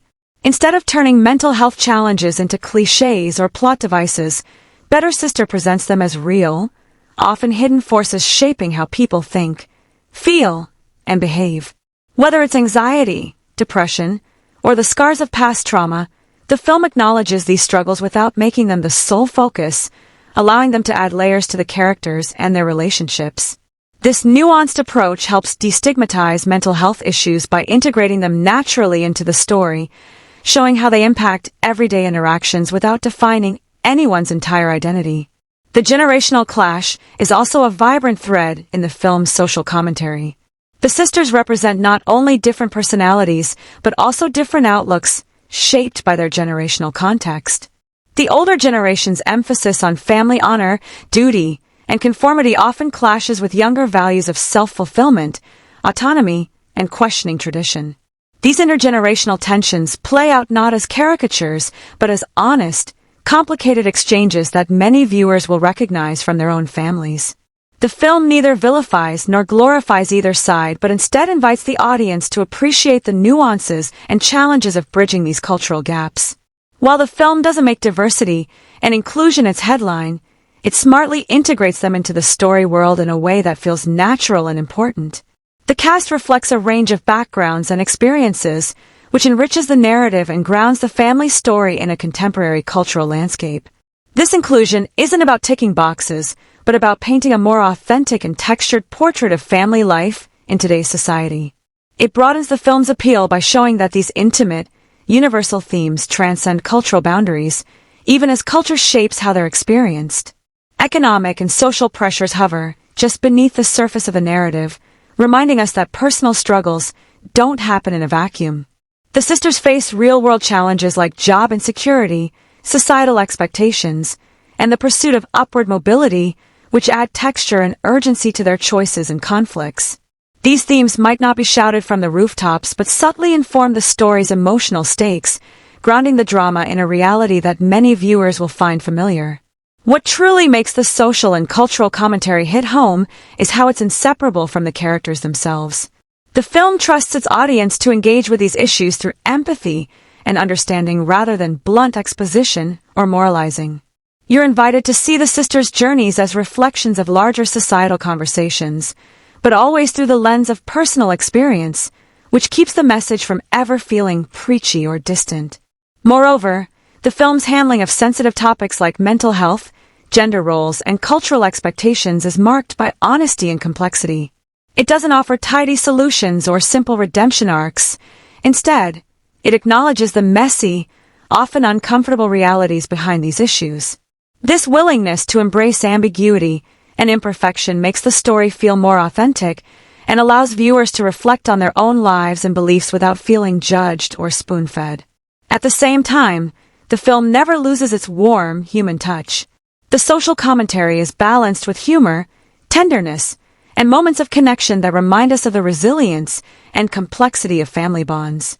This blend of serious themes with emotional depth and levity makes the commentary not just thought-provoking, but also deeply engaging and entertaining. In essence, Better Sister uses its narrative as a subtle but powerful vehicle to explore important social and cultural currents shaping our world. It highlights the tensions between tradition and progress, individual desires and collective responsibilities, silence and expression, all while telling a story about sisters who are trying to find their way through it all. This layering adds richness and relevance, making the film resonate on multiple levels and linger in your mind long after the final scene. It's a movie that feels alive to the complexities of our time without ever losing sight of the personal stories at its heart, creating a social commentary that is as heartfelt as it is insightful. Better Sister, 2025, doesn't just tell a story. It invites you into an emotional journey that grabs hold of your heart and mind from the very first scene and refuses to let go. The film creates this sense of intimate closeness, like you're sitting right there in the room with the characters, witnessing their joys, pains, and struggles in real time. This intimacy is the secret sauce that makes the emotional experience so immersive and deeply affecting. You feel every whisper conversation, every heated argument, every fragile moment of vulnerability, as if they were happening to people you know personally. It's this powerful connection that makes the film resonate on such a strong emotional level. Throughout the movie, you encounter a beautifully crafted emotional roller coaster. There are moments where laughter bubbles up unexpectedly, maybe from a sharp-witted remark or a perfectly timed awkward situation, that provide a welcome breath of relief amid the tension. But then, just as quickly, the mood can shift, plunging you into scenes heavy with sorrow, regret, or longing. These emotional shifts never feel jarring or forced. Instead, they flow naturally, much like real life's unpredictable mix of joy and pain. The film expertly balances light and dark moments, making the highs feel that much brighter and the lows all the more poignant. What really stands out is how the film delivers emotional punches not through grandiose spectacle, but through subtle, deeply human moments. A lingering glance, a hesitant touch, a faltering voice. All these small details accumulate, creating an emotional landscape that's rich and textured. You can't help but be drawn in, as these little gestures reveal layers of complexity beneath the surface.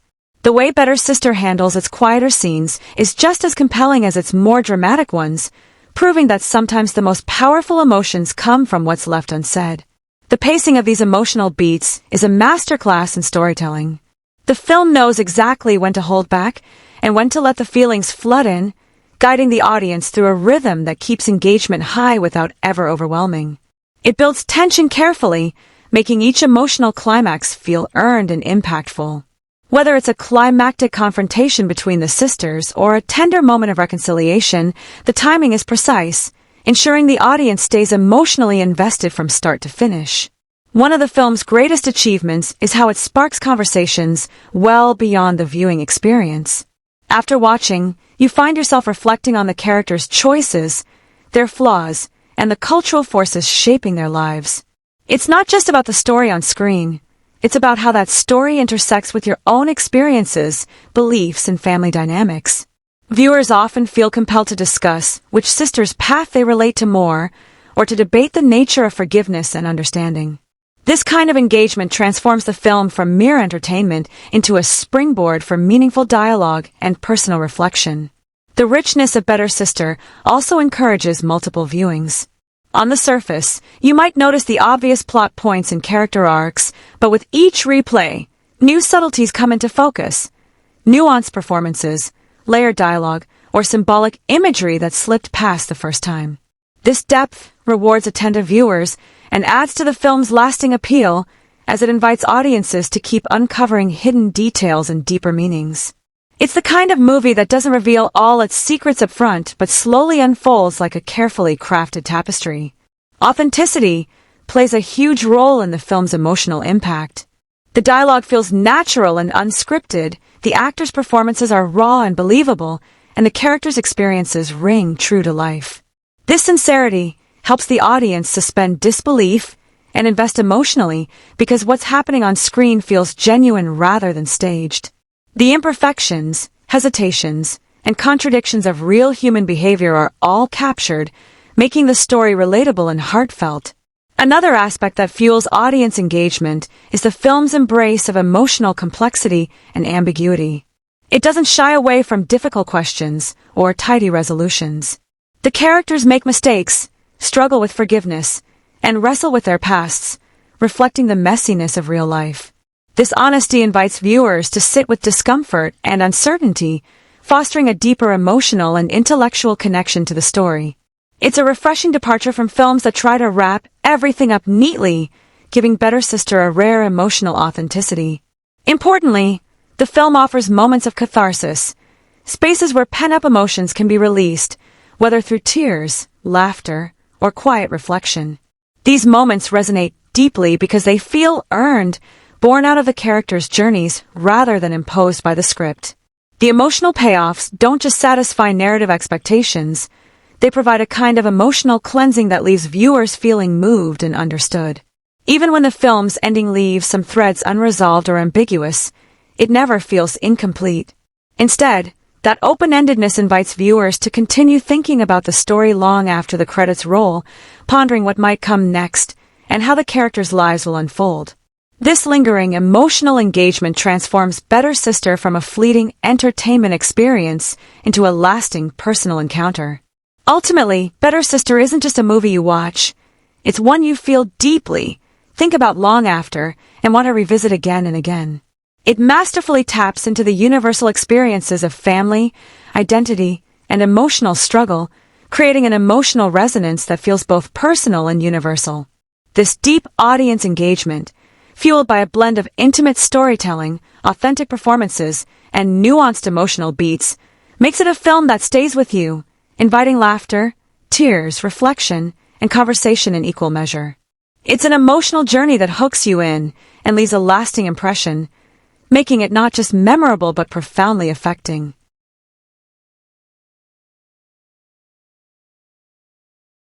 When you really dig into Better Sister, 2025, and start comparing it to other films in the same genre, those intimate family dramas centered on sibling relationships and emotional growth, you quickly realize that while it shares some familiar DNA, it also brings a fresh and compelling twist to the table. Think about movies like Lady Bird, The Farewell, or Marriage Story, all of which deeply explore family bonds, conflicts, and personal transformations.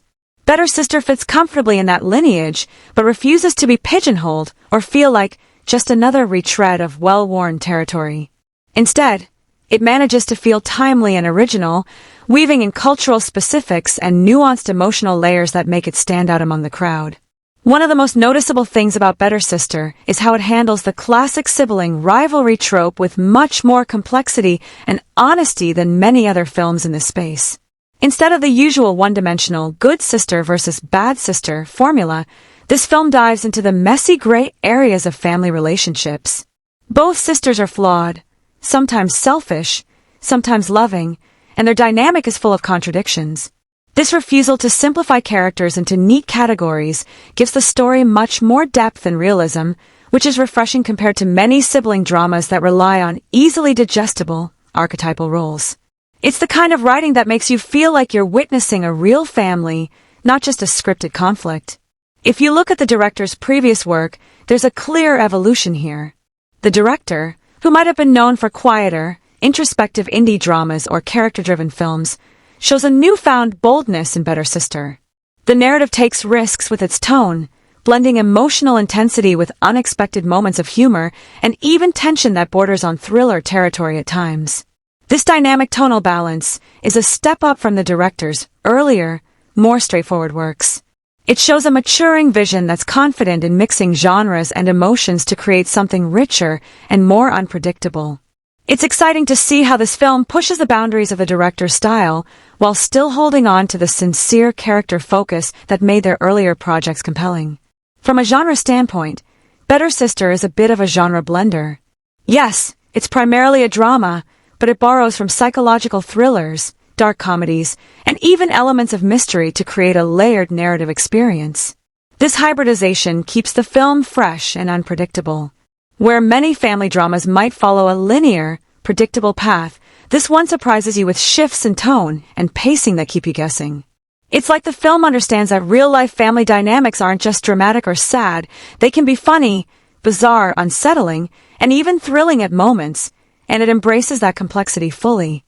This genre mixing elevates the movie above more straightforward, formulaic dramas and gives it a unique texture. When you stack Better Sister against recent popular family dramas, it's clear that it's playing in the same league but carving out a distinct niche. Many contemporary films in this genre sometimes fall into the trap of being too sentimental or hitting you over the head with their messages.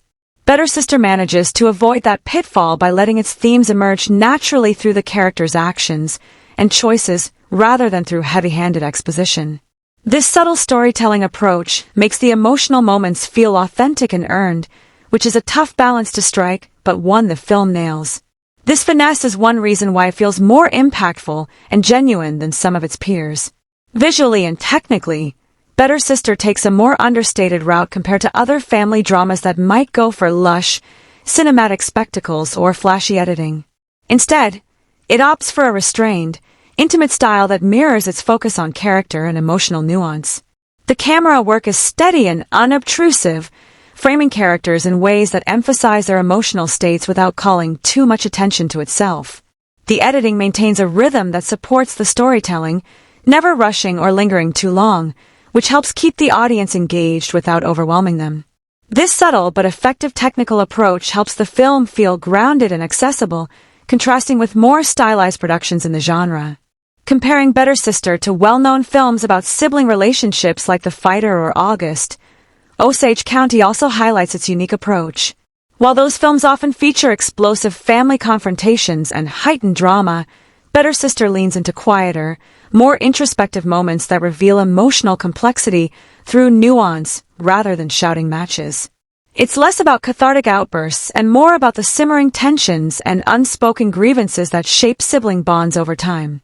This focus on subtle emotional truth makes it stand out as a more thoughtful and patient exploration of family. Moreover, Better Sister is not afraid to challenge audience expectations within its genre. It flips some typical tropes on their heads, such as the idea that reconciliation has to be neat and immediate. Instead, it acknowledges that family healing is often a slow, uneven process filled with setbacks and partial breakthroughs. This realistic portrayal adds to the film's authenticity and gives it an emotional weight that lingers. One of the most exciting aspects of this movie is how it manages to be both familiar and surprising at the same time. It uses the tried-and-true frameworks of family drama but infuses them with fresh perspectives, whether through the cultural context it explores, the depth of its characters, or the way it plays with tone and genre. This combination makes it feel like a film that respects its roots while confidently moving forward into new territory. In summary, Better Sister stands shoulder to shoulder with some of the best films in its genre, yet it carves out its own space by mixing emotional complexity, genre fluidity, and a distinctive directorial vision. It's the kind of movie that fans of sibling dramas will recognize and appreciate, but also one that can surprise and engage viewers looking for something a bit different. This blend of familiarity and innovation keeps the film compelling and makes it a memorable addition to the world of family storytelling. Diving deeper into the symbolism and metaphors in Better Sister, 2025 reveals an intricate web of meaning that's almost like a secret language woven into every frame and scene, inviting viewers to peel back layers beyond the surface narrative. It's a film that doesn't just show you what's happening but nudges you to feel and interpret the unspoken tensions, hopes, and wounds that define the characters' lives. These symbolic elements act like emotional signposts and narrative echoes that enrich the story in ways you might not catch on the first watch, making the experience feel much more immersive and thought-provoking. Let's start with the ever-present use of mirrors and reflections. These are not just cinematic tools for framing shots, they become powerful visual metaphors for identity, self-perception, and fractured relationships. When the sisters glance at themselves or each other in a mirror, it's rarely a moment of vanity or simple observation. It's a moment charged with introspection and confrontation. The mirror becomes a portal to their innermost selves, sometimes revealing truths they're reluctant to face or highlighting the disconnect between how they view themselves versus how others see them. The cracked or fragmented reflections, in particular, symbolize the fractured nature of their bond and the complexities of their individual identities. It's as if the film is asking, who are we really beneath the roles we play, and can we accept the imperfect reflections of each other? Windows and barriers are another subtle but persistent motif throughout the film, and they work brilliantly to underscore the emotional distance between the sisters. Whether it's a scene where a sister watches the other through a rain-speckled window, or a moment where a closed door looms between them, these visual cues speak volumes about separation, longing, and the invisible walls that keep people apart. The windows sometimes act as thresholds, offering a glimpse of hope or connection, but also reinforcing the feeling of being trapped on opposite sides of an emotional divide. When the glass is fogged, shattered, or obscured, it visually represents the difficulties in communication and understanding, emphasizing how barriers aren't always physical but deeply psychological and emotional. Nature and the changing seasons emerge as a beautifully woven metaphorical thread that mirrors the sisters' emotional journey. The film's use of seasonal shifts isn't just about creating an atmospheric backdrop, but about paralleling the cycles of growth, decay, renewal, and loss within the characters' lives. Spring and summer scenes burst with light and color, evoking moments of hope, reconciliation, and emotional blossoming, whereas autumn and winter scenes carry a colder, more melancholic tone, reflecting isolation, regret, or unresolved tensions. Trees, often appearing in key scenes, symbolize family roots and branching paths, the ties that bind but also the choices that pull people apart. Their changing foliage subtly echoes the film's themes of transformation and endurance, suggesting that family, like nature, is a living, evolving thing, sometimes beautiful, sometimes brittle. Colors are wielded with precision, acting as an emotional language that shifts with the story's tone. Warm colors, reds, oranges, and yellows, flood scenes where emotions flare, whether it's anger, passion, or confrontation. These hues give a visceral feel to moments of intensity, making you almost sense the heat of conflict or desire. In contrast, cool tones like blues, grays, and muted greens dominate scenes of distance, sadness, or reflection, wrapping the film in a mood that feels both introspective and somber. This deliberate color choreography is like an emotional undercurrent, subtly guiding viewers through the highs and lows of the narrative without a word being spoken. Objects in Better Sister function almost like characters themselves, carrying layers of meaning and memory. A seemingly ordinary piece of jewelry, a worn-out photograph, or a childhood keepsake often appears at pivotal moments, acting as tangible links to the past and the shared history that haunts and defines the sisters. These items become emotional triggers, sometimes painful, sometimes comforting, that help reveal unspoken feelings and unresolved conflicts. The way the camera lingers on these objects draws attention to their symbolic weight, reminding us that family ties are often held together by invisible threads of memory and sentiment. Sound design also plays a crucial role in reinforcing the film's symbolic landscape. Recurrent sounds, like the ticking of a clock, footsteps echoing down a hallway, or the distant hum of city life, function almost like auditory metaphors for time slipping away, loneliness, or the inescapability of the past. These subtle sounds weave in and out of scenes, enhancing the atmosphere and emotional tension without overpowering the dialogue or action. The soundtrack occasionally dips into silence at key moments, which itself becomes a powerful tool, creating spaces for reflection and emphasizing the weight of what remains unsaid between characters. The beauty of Better Sister is how all these symbols and metaphors come together organically rather than feeling like obvious or forced artistic flourishes. They're integrated so seamlessly into the film's world that they enhance the storytelling without distracting from the plot or character development.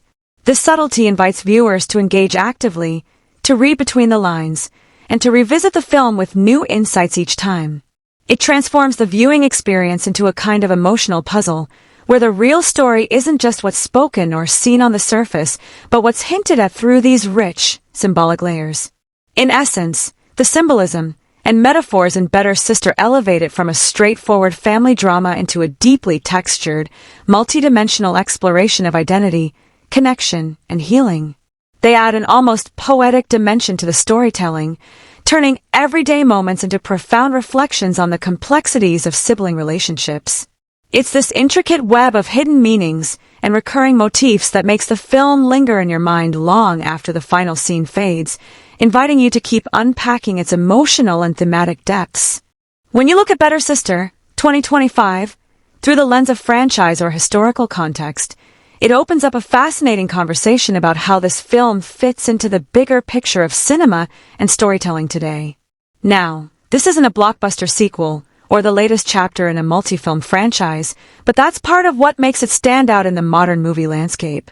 It occupies a special space that's all about intimate, character-driven stories, a genre that's been gaining serious traction in recent years as audiences crave narratives that reflect real human emotions and complexities rather than just high-stakes action or fantasy worlds. If you think about it, the film is kind of like a fresh voice joining a chorus of sibling dramas that have explored family bonds in new, sometimes raw and challenging ways. It's not reinventing the wheel, but it's adding its own unique spin to the ongoing cinematic exploration of sibling relationships, exploring themes of rivalry, love, resentment, and forgiveness with a nuanced touch. Compared to earlier films in this genre, Better Sister dives deeper into the messy, imperfect, and often contradictory feelings that define sisterhood, refusing to shy away from discomfort or ambiguity. This is a clear progression from more traditional, often idealized portrayals of family. Here, the story embraces the gray areas and emotional complexity that makes such relationships so compelling and real. Moreover, the film's place in the broader cultural context is pretty interesting. While it isn't a historical film per se, it captures the essence of contemporary life with remarkable accuracy. The small details, the settings, dialogue, social interactions, and even the way characters use technology or navigate modern social pressures create a vivid picture of the time we live in.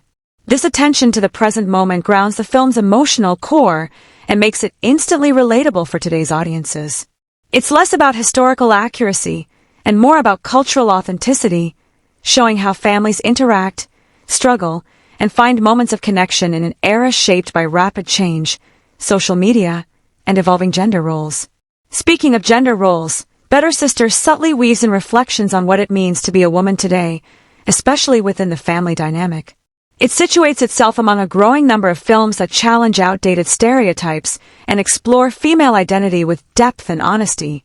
This cultural commentary is layered and nuanced, never heavy-handed, but it adds important texture to the story, making it resonate on multiple levels beyond just the plot.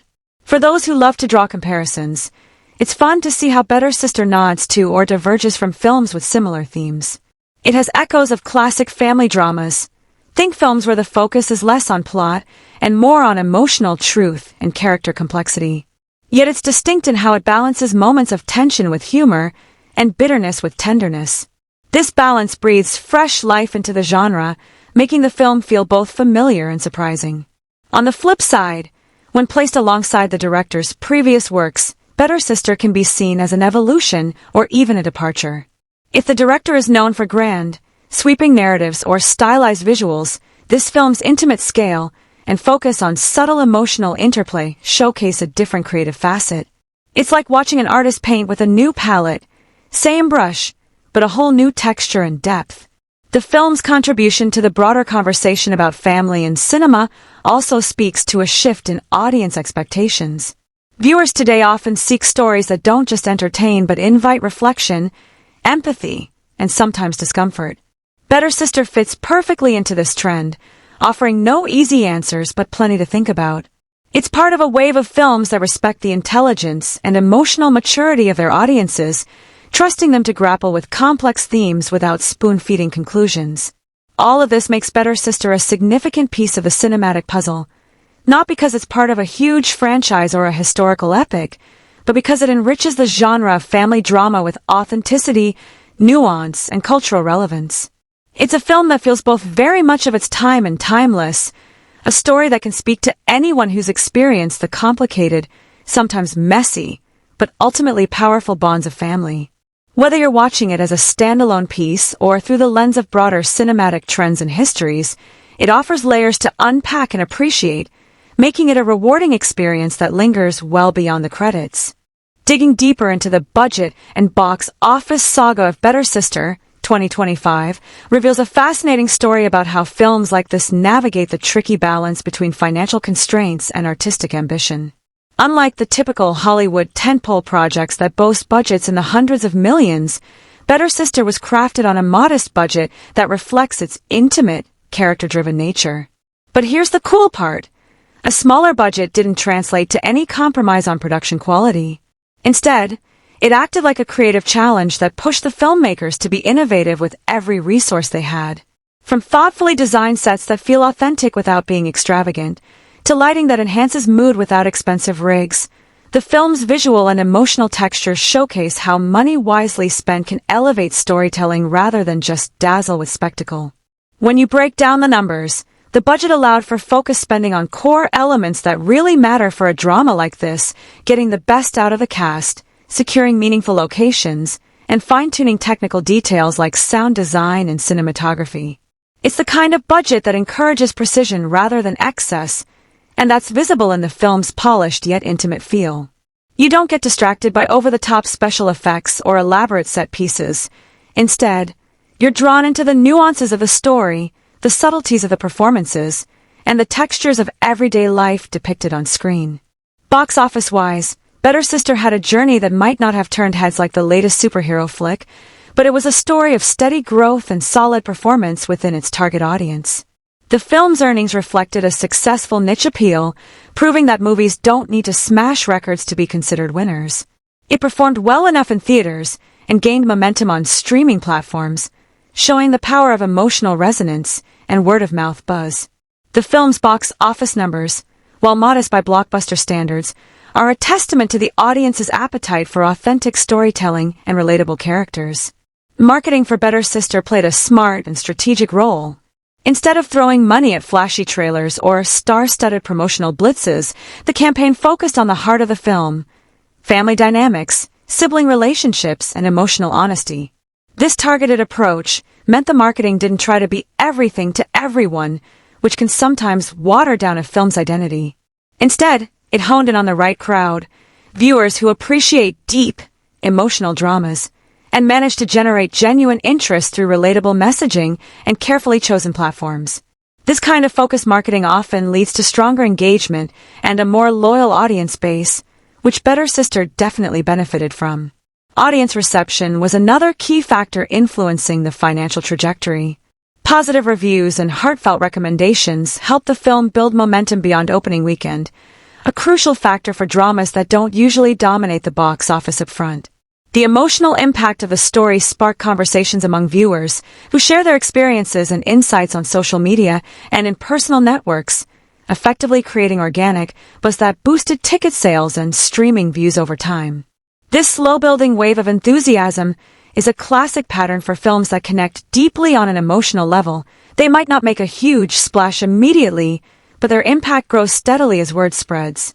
Another interesting angle is how the film's budget constraints possibly sparked creative solutions that enhanced its charm and authenticity. Without the luxury of endless resources, the filmmakers had to focus on storytelling essentials, character development, intimate performances, and real-world settings that audiences can relate to. This focus resonates particularly well in today's market, where many viewers seek films that feel genuine and grounded rather than formulaic or spectacle-driven. So in a way, the budget not only shaped the production process but also influenced the very tone and style of the film, helping it stand out in a crowded landscape. From a financial perspective, Better Sister is a reminder that success in filmmaking isn't solely defined by massive budgets or blockbuster box office numbers. It's about making strategic choices that align the story's needs with audience expectations, leveraging marketing wisely, and trusting the power of authentic storytelling to build a dedicated fan base. The film's financial story underscores a growing trend in the industry where mid-budget dramas, supported by smart marketing and positive word-of-mouth, can carve out sustainable success without competing directly with giant franchises. All told, the budget and box office journey of Better Sister highlights a film that knows exactly what it is and plays to its strengths. It's a lesson in how quality and connection can trump scale and spectacle, showing that with thoughtful planning and creative focus, a modestly budgeted film can make a meaningful impact both artistically and financially. For audiences and industry watchers alike, this makes Better Sister a compelling case study in the economics of modern filmmaking, proof that great stories, well told, can find their place and thrive, no matter the size of their paycheck. Wondering where to catch Better Sister 2025 and fully dive into its heartfelt and gripping story? Luckily, this film is available across several viewing options, each offering a unique way to experience its emotional depth and nuanced performances. For those who love the magic of the cinema, Better Sister had a theatrical release, although in select theaters rather than a wide rollout. Watching it on the big screen is a fantastic way to soak in every subtle detail, from the actors' expressions to the rich production design and immersive cinematography. The large screen and carefully crafted sound design create an atmosphere that pulls you right into the story's world, letting you feel the tension, joy, and heartbreak along with the characters. The communal energy of a theater crowd adds an extra layer to the experience, where laughter, gasps, or quiet moments become shared emotions, making the film's impact even more powerful. But the film didn't stop at theaters. For the modern viewer who prefers to watch at their own pace, Better Sister is available on multiple streaming platforms, which opens up a whole new way to connect with it. Streaming is ideal if you want to watch the film in a relaxed environment, maybe curled up on your couch with a blanket, a cup of tea, or your favorite snacks. It's perfect for those who like to pause and reflect on the scenes, rewind to catch a fleeting expression, or even rewatch key moments that hit close to home. Streaming platforms also make the film accessible to a much wider audience who might not have local theaters showing the movie, allowing people across different regions and countries to enjoy it comfortably from their own homes. Plus, watching on your own screen size, whether that's a TV, laptop, or tablet, gives you control over how you want to experience the film visually. For those who prefer more flexibility or want to add the film to their personal collection, Better Sister is also available for digital rental or purchase on popular platforms like Amazon Prime Video, Google Play, and Apple iTunes. Renting digitally means you can watch the movie anytime within a set rental window, great for casual viewing or if you want to try it out without commitment. Purchasing the film outright is perfect for fans who want to revisit the story again and again, or even share it with friends and family. Owning a digital copy means you can explore bonus content if available, or simply keep the film in your library for whenever you need a moving cinematic experience. If you're aiming to get the absolute fullest impact from Better Sister, the environment where you watch it really matters. Because this film is so rich in emotional layers, delicate performances, and subtle storytelling, a quiet, distraction-free space will allow you to pick up on every nuance. Watching on a decent-sized screen with good audio setup enhances your immersion, making you feel like you're right there with the characters, experiencing their triumphs and struggles firsthand. If you're watching at home, consider dimming the lights or using headphones to draw yourself deeper into the mood and tone the filmmakers carefully crafted. Another fun way to experience Better Sister is by turning it into a movie night event with friends or family members who appreciate films that focus on emotional depth and real human connections. Watching together can lead to fascinating conversations afterward about the characters' journeys, the film's themes, or personal stories it may remind you of. Sometimes sharing the experience makes it even more memorable and meaningful.